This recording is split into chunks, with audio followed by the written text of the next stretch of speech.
Hi everyone, welcome to episode 24 of season 5 of the Fat Doctor podcast. I'm your host, Dr. Ashalami. You're back. Last week didn't put you off. That's exciting. One of the things I'm getting in the habit of doing is recording a month's worth of podcasts in a day. So whilst it has been a week for you, it's actually only been 5 minutes for me. Yeah, getting my brain into gear, talking to you today about something that you probably already know. And you might be like, oh, we already know this, Asha. I remember once being told by somebody, I'm sick and tired of having to listen to the same old, same old. Um, like some of us are moving on from breast milk. We need the meat. I blocked that person from my life because I was like, oh, fuck off. Not everybody is in the same place. Some people might be tuning in for the first time, listening to something they've never heard before and thinking this is a revelation. And some of you might be like, oh my God, I've heard this a million times. I'm sick of it. Well, what can I say? For those of you who are new to this information, welcome. For those of you who are bored, skip. It's no problem. No one's going to get upset if you choose to skip this one. And basically, this episode is all about the fact that our health is not determined by our size. In other words, our size, our weight, and our health, whatever you want to call that, are two completely entirely separate things. And whilst there are some associations possibly between the two, those are really not very convincing, for want of a better word, associations. In fact, very easy to dispute, very easy to just kind of, very easy to pick holes in those theories. So I would like to argue that there's health, whatever that means. And if we're getting into it and talking about what does health mean, we have to go right back to the beginning of this season when I talked about how health is pretty much impossible to define. And we've been talking about ever since how, our idea of what health is. But even if you want to be very specific, like heart health or metabolic health, we put that in one hand. Yeah, that's health. And in the other hand, we have size, weight, BMI, whatever you want to call it. And those two are very separate things. Very separate, two entirely separate entities. We've got to stop talking about them as if they're the same, as if one is the same thing as the other, as if we can substitute one for the other. And that's what we do. Oftentimes, when we're talking about health, we'll substitute weight in there or size in there. Like the two mean the same thing and they do not. So I'm just going to spend the next 20 minutes or so telling you unequivocally why I am absolutely confident that one has nothing to do with the other. And I haven't even bothered to write notes this time. So confident am I about this. I didn't even bother to write notes because I've said this over and over and over again, and I will keep saying it. Your health and your size are two complete different things. Health is not determined by size. Size is not determined by health. There are lots of factors that influence our weight. At the top of the list is genetics. I was talking to my daughter the other day because she was really concerned that she is stopping growing. She's not going to be very tall. She's worried that she's going to be short. She's like, what if I'm short, Mum? I'm like, I'm 5'2". My mother was 5'2". Her mother was 5'2". Her mother was 5'2". And I was like, even if you look at the women in your dad's side of the family, they're not very tall. We do not come from a family of tall women. Tall men, yes. Tall women, not so much. Um, and apologies for being very binary about it. That's my daughter's 12. That's how I explained it to her. But even as I'm talking about it, I'm like, oh, that was very binary of me. Anyway, the point I was trying to make for her was that maybe you will be short. She did not like that. She needed me to tell her that she was going to keep growing and she was going to get taller. And I was like, well, I don't know. I stopped growing around 13. I've been 5'2" for, since I was around your age. So you might stop growing. And that's not what she wanted to hear. But I was like, dude, it's genetic. There's nothing we can do about it. Like, it's done. It is determined by your genetics, your height. And you may not like it. You may want to be tall. I get it. Shortness is associated with all sorts of things. Taller is better, taller is easier. And I know this because every day when I'm cooking, and I mean literally every day when I'm cooking, and I'm seasoning my food, which of course I do. I season my food with a lot of different spices. They're in a cabinet that's, if you're watching me on YouTube, right up here. What is happening with my video, by the way? Why is that happening? Anyway, right up here. Um, and I have to reach to I have just to reach on my tiptoes to grab the garlic powder. It drives me freaking crazy. The garlic powder and the paprika. And every time my husband says, "Why don't you move it down a shelf?" And I'm like, "Because the other shelf is already full of other stuff that I need." And I'm frustrated. I'm frustrated because I don't like being 5'2". I would like to be a little bit taller so that I can reach the things in my kitchen, but I can't. I can't, and that is the way.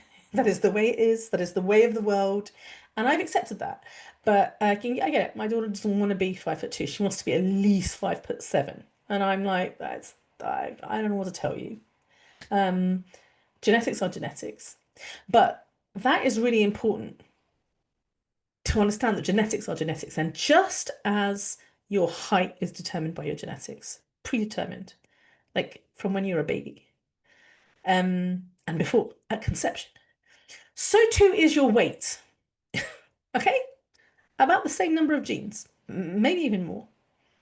Your weight is predetermined to a point. Now, there is this really interesting field of genetics, which are called epigenetics. The idea that genes are basically, for want of a better word, get turned on and turned off, depending on your environment. We've always known about nature versus nurture. We've always known about environment and genetics and the interplay between the two. So I'm not saying it's just genetics. There's definitely an environmental component too.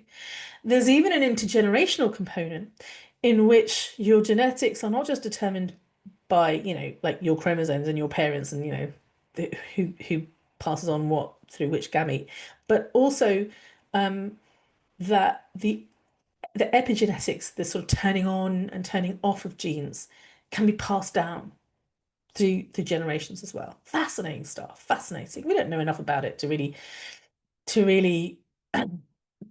sort of have more than theories at this stage, but we know genetics plays a huge role. Um, and as I said, environment. And there's this horrible word, which I'm going to use now. Just it's vile. Obesogenic environment. This fucking word that gets used, tossed around all day long. What a fucking disgusting way to describe it. But we're told, oh, we're very sedentary nowadays. Like, we don't move as much. We sit down. Yeah, no shit. We are. You know whose fault that is? Capitalism, the Industrial Revolution. Like there's loads of people we can blame for that, but it's not our fault. It's not our fault that in order to earn enough money to just about pay for eggs, even though eggs still cost a fortune in spite of all the promises out there, to just about to be able to afford the basic necessities, most of us are having to sit down for several hours in a day to work in a job. That's not our fault. That's society's fault. But yeah, I would agree that our environment has changed. Over the last 100, 200 years, our environment has changed, and that's no doubt had an impact on our genetics. But that's not that's a universal thing. That has changed for all of us. And of course, it's changed for all of us, but not all of us have gotten fat, right? Thin people are not more active than fat people. That's bullshit. There is no evidence to support that whatsoever. Thin people are not more active than fat people. I'm not talking about thinfluence. I'm not talking about people on Instagram who spend a lot of time, although, oh my gosh, I watched this video, forgive me for getting sidetracked, but I watched this video of this guy who worked in props and he had all of these like basically like fake um like weights, and he was like they have some weight in them so that when you're lifting them it's not like you're lifting sort of paper, but they're nowhere near as strong as they are. And he was like loads of influencers like they look like they're lifting like 50s, but they're actually only lifting 15. And they just do it to look good. And I was like, all of it's fake, man. It's so fucking fake. But even those dudes, even the ones who really are lifting, good for you. I mean, that's great. That's your thing. I get it. But you represent 0.0000001% of the population. The vast majority of people are not doing that, and do not get to dedicate their entire lives to exercise because they have to work to earn a living. They don't have the privilege, if you will, to fanny about on Instagram, recording videos of them in the gym. So yeah, those people, most people in real life are doing sedentary jobs nowadays. And so, of course, uh, some of them are fatter and some of them are not. So we can't blame the environment, like, because it's impacting all of us universally. And I know thin people want to pretend that they are more virtuous than fat people, but they're not. They're just lying about it. They are eating the same food and drinking the same thing. That's not to say that there aren't people out there, again, who are very conscious about what they're eating, but they're a very small percentage of the population, right? Like just the people that you meet on a day-to-day basis. They're also working 10 hours a day sitting. Like, I mean, I refuse to believe that they're all super active in their jobs and they've somehow found a way around capitalism, because they haven't. So yeah, there's environment, but the environment doesn't tell the whole story. Genetics doesn't tell the whole story. There are all sorts of other things. So some of us are more sensitive to insulin, for example, are more insulin resistant. Some of us make a lot of testosterone. Some of us who have ovaries are making a lot of testosterone, and as a result are gaining weight. Some of us have thyroids that aren't doing a good enough job. Some of us taking medications that make us gain weight. Some of us are, yeah, there's all sorts of medical reasons why people gain weight. And then there's dieting. And dieting is without doubt the single biggest, largest risk factor for weight gain, for want of a better word. Like if you want to guarantee weight gain, the best way to go about that is to go on a diet. The best way to do it is to starve yourself for a bit. Starve yourself for a bit, and in the long term, chances are you're going to gain some weight. And those of us who have been starving ourselves in one way or another for decades have been gaining weight. I would say slowly, but not necessarily, sometimes quite rapidly gaining weight over the course of our lives. Because every time you go on a diet, your metabolism changes, the way you store fat changes, genes get switched on, genes get switched off. Your gut, the gut, the way your gut works changes, the function of your gut changes, your brain chemistry changes, all sorts of things change when you go on a diet. And so, and some of that lasts forever, and some of that lasts for years. Some of that lasts until the next diet. But either way, we're messing with all sorts of very important kind of biofeedback mechanisms in our body. And we only recently started doing that. We've only recently started starving ourselves intentionally. As a species, we have been starved for forever, throughout time. Famine has been and always will be well, I don't want to say always will be, but famine historically has been a part of the human experience. So it's not like we've never starved before. Of course we have, but not intentionally. We haven't been intentionally starving ourselves until the last 150 years. That's a weird thing to do. There is no other animal out there, a mammal out there, or animal, and certainly no mammal out there that intentionally starves itself. Like that's just weird. It's not what we're supposed to do. Our body's a bit like, what the fuck is going on here? Our body can't tell the difference between intentional starvation and just starvation. As far as our body is concerned, every time we do not put enough energy into our bodies, and we're consuming less energy than we're expanding, than when we're using, as far as our bodies are concerned, that is starvation, and it's bad for us. So a day is not a problem. A couple of days not a problem. A week, maybe our body's like, okay, we can handle this. But weeks, months, no. Our body's like, no, no, absolutely not. Becomes very, very stressed and does all sorts of things. Now, I've talked about this in great detail. I even have if you're interested in finding out about the science behind this, I have a course on my learning platform. It's called Unshrinkable, and just basically tells you all the different ways in which you're unshrinkable using science to explain. So yeah, our bodies don't shrink, they just grow. And the more we starve them, the more we grow. So that's a brief overview of how our weight is controlled by a number of factors, almost all of which are out of our control. And really, the only thing that is within our control, the main thing that's within our control, is dieting. So if you want to control your weight in any way, which, as I said, is not that easy to do, but if you want to control, the only real measure of control is to not go on a diet. That's the best thing that you could possibly do. If you say to me, Asha, what's the best way to avoid losing weight, gaining weight in the future? I will say to you, don't diet. Everything else is not under your control, but don't diet, because that's how you gain weight. But that actually wasn't what the whole purpose of this podcast was about. It wasn't just about why we get fat or what controls our weight, I should say. But it's that weight and health are not synonymous with each other. They are not linked to each other. One does not cause the other. We are absolutely adamant that being fat is bad for your health. And that is absolutely not true. Now, caveat here, being fat means you get treated badly. Being fat means less opportunities for employment, less opportunities to move around in the world, social isolation, uh, uh, socio-political and economic um, what's the word I'm looking for? Oh, why can't I find my words today? Yeah, you are less social. So let me break it down. Let me not use fancy words. More social isolation, worse fewer financial opportunities. So you probably be in a lower socioeconomic group. Even if you are somebody, say, like myself, with a medical degree, you're still earning less money than your colleagues. Like that's statistically the case. Um, and it's harder to travel, and it's harder to find clothes, and it's harder to go out and to socialize and to mix with other people and to go to restaurants and to get on a fucking bus, or like all of these things just much harder. The fatter you are, the harder it gets. So yeah, being fat means you get treated badly in the world. It also means poorer access to healthcare. It means that your doctors will not care about you. It means your doctors will spend less time examining you, less time investigating you, or like, looking for the cause of your symptoms. They'll just blame it on your weight. They'll spend less time treating you. They'll spend less time talking to you and educating you.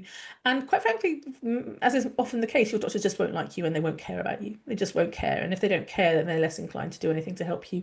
And so there is a real, like, tangible um there are real tangible consequences to being fat in the world today, and as a result that will impact our health, because if you don't have as much money and you're more socially isolated and you have poorer health care, etc., etc., that will absolutely impact your heart health and your metabolic health and your mental health and your emotional health and your experience of pain, and it will increase your chances of having depression and anxiety, and it will cause chronic stress, and chronic stress causes chronic inflammation, and chronic inflammation is associated with all sorts of health conditions. So there are a number of ways that being fat in today's society absolutely impacts your health. But it's not the fat, it's the society, right? And that's the key here. Everyone is going to try and persuade you that the reason that you're more like that fat people are more likely to have heart disease is because they're fat. That's actually not true. The reason fat people are more likely to have heart disease is because society treats them like shit. And therefore, they have more chronic inflammation and poor access to healthcare and doctors who are less willing to investigate them and blah blah blah blah blah blah blah blah, and so on and so forth. So yeah, um, you know, they are right, but they are also wrong. So health is determined by size, but also it isn't. Health is determined by size because society hates fat people, not because being fat impacts your health. In fact, it's really fascinating when we get into it. Did you know that if you go into ICU with sepsis, you're septic, you developed an infection, right? Anyone can develop an infection. That can happen to absolutely anyone. So septic, you go into ICU. The fatter you are, the better the outcomes. You are far more likely to leave the ICU and go home if you're fat. And the fatter, the better. And there's all sorts of theories about this. They call it the obesity paradox. It's not a paradox. There's all sorts of reasons why being fat is really good for you. Being fat protects you when you fall. That's why fat people are less likely to die of hip fractures when they're older. That's why fat people are less likely to be frail when they're older. Being fat helps to maintain your blood pressure. So when you're in a situation where your blood pressure is being threatened, for example, you're in ICU, fat people are able to maintain their blood pressure, renin-angiotensin system, all sorts of reasons. I won't go into it. Fat people have a store of nutrition. It's not an unending store of nutrition. That doesn't mean that we can starve ourselves because we've got all the sort of nutrition in the world. It doesn't. But it does mean that when we end up in hospital, we do better. That's why we fare better in terms of surgical outcomes. People are always saying fat people have poorer surgical outcomes. It's really interesting when you look into it. You're like, not so much, actually. In some respects, yes, there are certain surgical outcomes that are worse in fat people. Like, for example, blood clots, definitely higher risk of blood clots in fat people. But then that might have something to do with the fact that one of the best ways to avoid a blood clot is to move as quickly as you can post-surgery. And sometimes people need help moving. And when they're fat, they don't get the help because nurses don't want to move them because it's a lot more effort. And so they stay in bed for longer. And so higher risk of blood clot. That's possibly true, I'll give you that. But when it comes to all complications, that's not always the case. For example, fat people much less likely to need a blood transfusion after an operation, significantly less likely to need one. That's helpful, isn't it? Fat people actually fare quite well when it comes to ICU. When it comes to like if your heart's not doing so well, your kidney's not doing so well, if you've had a heart attack or a stroke, or then it's definitely better to be fat. Definitely, no question. And we know, actually, we know this. Healthcare professionals can tell you. If you see somebody who's in chronic kidney failure and they're fat, you're like, okay, they're just going to live longer. We know this for a fact. That's just the reality of it. Fat people, older fat people, they are much more robust, far less likely to fall, break things, and die. So the idea that being fat is inherently bad for your health, that is not true, and that is backed up by science. And it's called the obesity paradox, but it's not a paradox. There's nothing paradoxical about the fact that actually being fat has many benefits. It's why, once upon a time in society, being fat was associated with being wealthy, because people who are fat are getting enough nutrition, and getting enough nutrition is really good for you. Now, less of an issue nowadays in 20 21st century where not everybody who is fat is getting enough nutrition. In fact, a lot of people who are fat are not eating enough. And a lot of people who are fat are, even though they may live in parts of the world where they should have access to good quality nutritional food, won't, because as I said, if you're fat, you're less likely to have money. And if you don't have money, then you can't afford good quality, like nutritious, quote unquote, food. So there's that. Um, but in general, being fat has many benefits, proven without a shadow, beyond a shadow of a doubt, benefits. And all of the quote unquote risks that are associated with being fat could absolutely be explained by weight stigma. Like if you say people who are fat are more likely to have high blood pressure, I could argue, yes, people who are fat are more likely to be discriminated against, to be stigmatized, to receive poorer healthcare, and to have more stress, and that puts up your blood pressure. Being fat is associated with diabetes. Yes, that's true.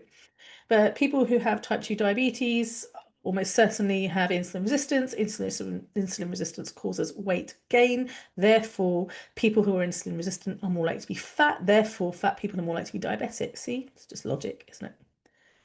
Um, what else? Fat people don't do as well when they're admitted into hospital. Yes, that's true because doctors and nurses treat fat people terribly. So of course they don't do as well when they're admitted into hospital. That's because they're fat. It's because doctors and nurses have really shitty attitudes towards fat people. I could go on and on and on and on. I told you last time that there's a book out there called Jenny Needs a New Knee, but she's too fat to get one. And the reason why fat people around the world are being denied access to surgery is because it's quote unquote not safe for fat people. And this is unequivocally false. There is no question that knee replacement surgery is as safe for fat people as it is for thin people, more or less. Possibly, maybe, potentially, being fat increases your risk in some areas, possibly, but not definitely. Because there's one meta-analysis that I looked at, there was 18, I think I've talked about this before, there was 18 studies, 9 of which found that there was an increased risk for being fat, and the others found there wasn't an increased risk of being fat. So, you know, still the jury's out. Nevertheless, even if there is an increased risk, the increased risk is so small that it's irrelevant. Really, it's irrelevant. People who are fat do just as well after having a knee replacement. And best of all, people who are fat tend to have worse baseline pain scores. because they're more likely to be neglected for longer periods of time. So when it comes to baseline pain scores, people who are fat have worse pain. And therefore, by the time they've had their replacement, their joint replacement, they actually fare much better. Their pain scores go from really quite bad to small, low pain scores. Whereas thin people have less pain to start with, so the improvement isn't as dramatic. So one could argue actually fat people do better after a joint replacement in terms of pain scores. They do exactly the same in terms of function. Um, so I've kind of lost my train of thought a little bit, but I hope we understand that health is not the same as size, that we use, cannot swap one with the other. Oh, health, oh, size. There's not the same thing. You cannot look at a person and go, you're fat, therefore you're unhealthy.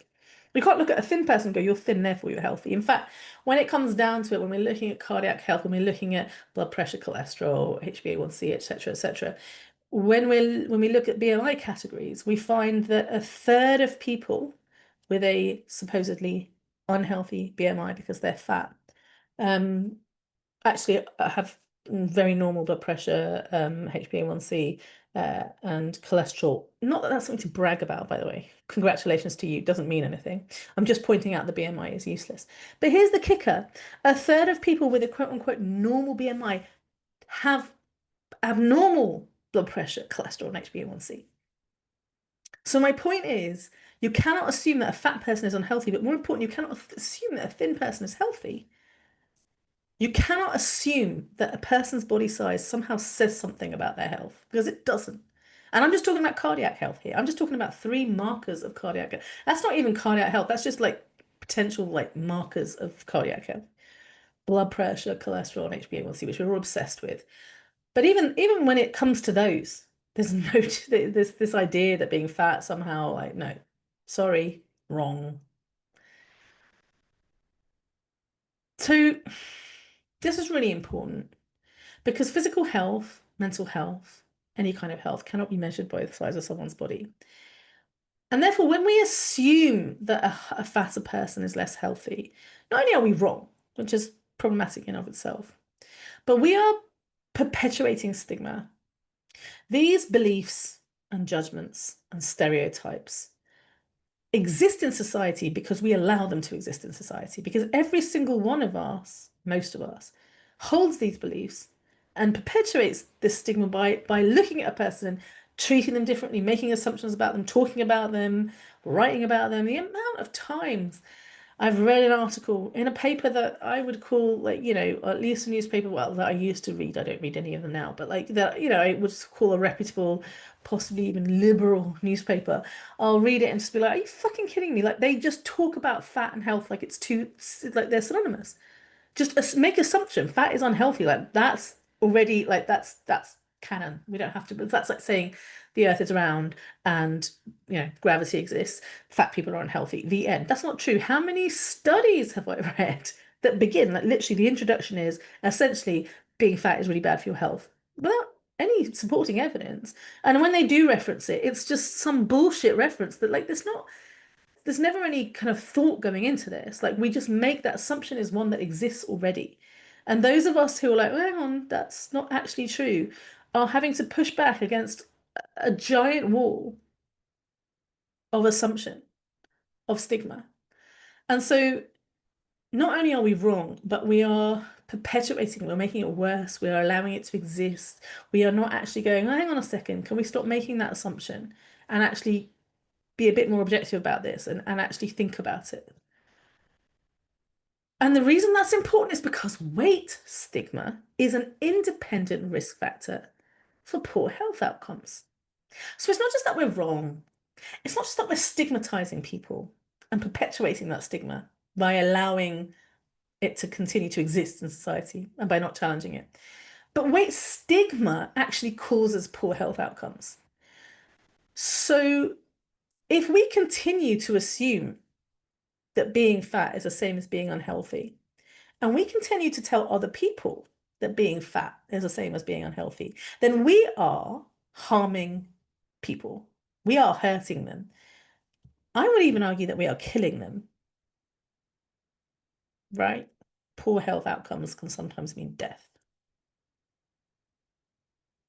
The very act of stigmatizing people for their weight harms health and then creates a self-fulfilling prophecy. And I get it. That works out in your favor, right? Those of you perpetuating the stigma, it works in your favor because then you can see, like, see, ta-da, here's proof. If you care, and I'm aware that the people listening to this podcast probably do care, and the people that need to listen to this podcast will never listen to this podcast. But if people care, especially if you're a healthcare professional and you claim to care, if you claim to care, then it's your responsibility to challenge this stigma. It's your responsibility to stop assuming that fat people are unhealthy. It's your responsibility to challenge the negative assumptions and beliefs and stereotypes that exist in society. It's your responsibility to say, hey, I'm going to look beyond your size and treat you as a human being. That's your responsibility. And sometimes I just think I'm talking to a brick wall because why would anyone care? But that doesn't matter, right? I'll just keep saying it. Your health is not determined by your size. There's plenty of evidence to support me. I am not cherry picking the evidence. Um, thanks for listening. And I will see you or hear you. No, you will hear me. I will not hear you. You will hear me, will hear from me in the next episode. I don't know if you know this, but you can like leave me a message through my podcast. Like I've turned this thing on now. So if you want to send me a message through my podcast, you just go to my podcast and you click on it. So actually know how you do it. Um, and then yeah, you can like give me some feedback, ask me some questions, do whatever you want. I'd love to hear from you. I love hearing from you. Otherwise, come back, join me next week. Take care.